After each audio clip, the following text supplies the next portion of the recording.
Hello, and welcome to Art with Miss Michelle. Today we're going to learn about an artist named Paul Klee. Paul Klee was born in Switzerland in 1879, and his dad was a musician, and his mom was a singer. His dad was actually a music teacher, and they really wanted Paul to become a musician like them, but he decided he was more interested in art. He was really good with drawing. He felt like he wasn't as good with color, so he was constantly exploring color and trying to improve. And he liked to experiment with all different types of art. He wasn't just a painter or just a specific kind of artist. He did all different kinds of art, and he was inspired by lots of different artists.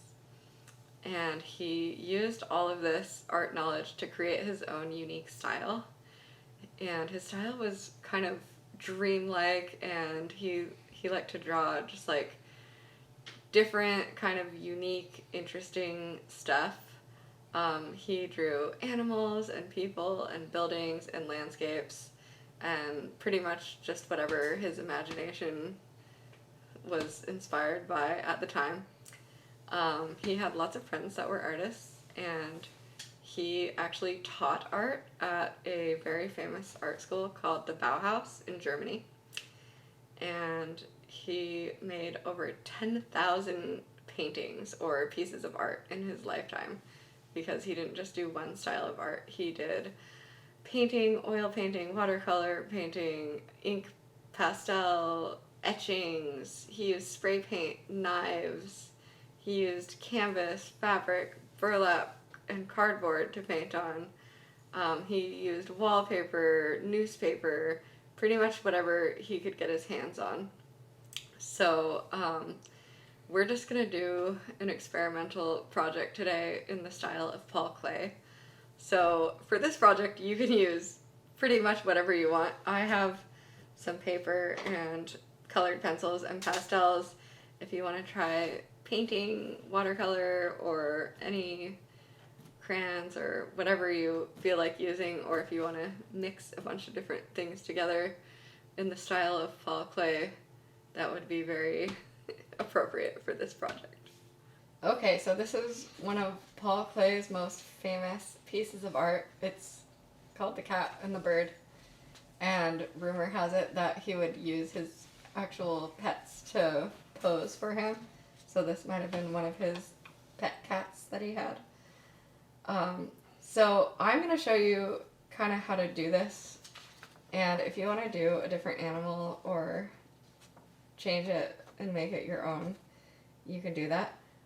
This is basically a line drawing, and it kind of looks like he just used one line to go all the way around. The ears got a little bit cut off when I was printing this, but and then you can color or paint it when you're done.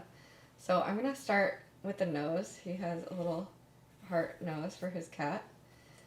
And then the top kind of goes up, makes a little bit of a triangle here. And then it goes up to the ears, curves around to the mouth. Whoops, goes back up like that. And then he makes the eyes really big, because cats have pretty big eyes and they can see in the dark really well. It's also just kind of his own style. And then the eyeballs are kind of football shaped. So that's pretty much the basic shape of it. And then you can add some whiskers. But you can make this a dog or a sloth or a tiger or whatever kind of animal you like. And then if you want to, or you could just copy it and make it a cat, because that's always fun too. And then if you want to do the little Paul Klee touch, whatever animal you do, you can draw a little bird sitting on its head. And this is just like a simple stick bird. It's not too realistic. And then once you have your animal, whatever animal you choose to do, you can color it in. So you can see on his picture, his colors don't stay inside the lines. So I think he just added splashes of color wherever he felt like it. He might have even colored this and then drawn the cat on it afterwards. There's no rules really when you're doing any art, but especially Paul Klee style art. He just pretty much used his imagination and experimented a lot until he got something he liked. So you can just experiment with this and have fun and color it in however you want. So he uses kind of a limited color palette in this picture, but of course you don't have to because you're doing it in your own style. So thanks for watching my video. I hope you like this project, and happy animal drawing.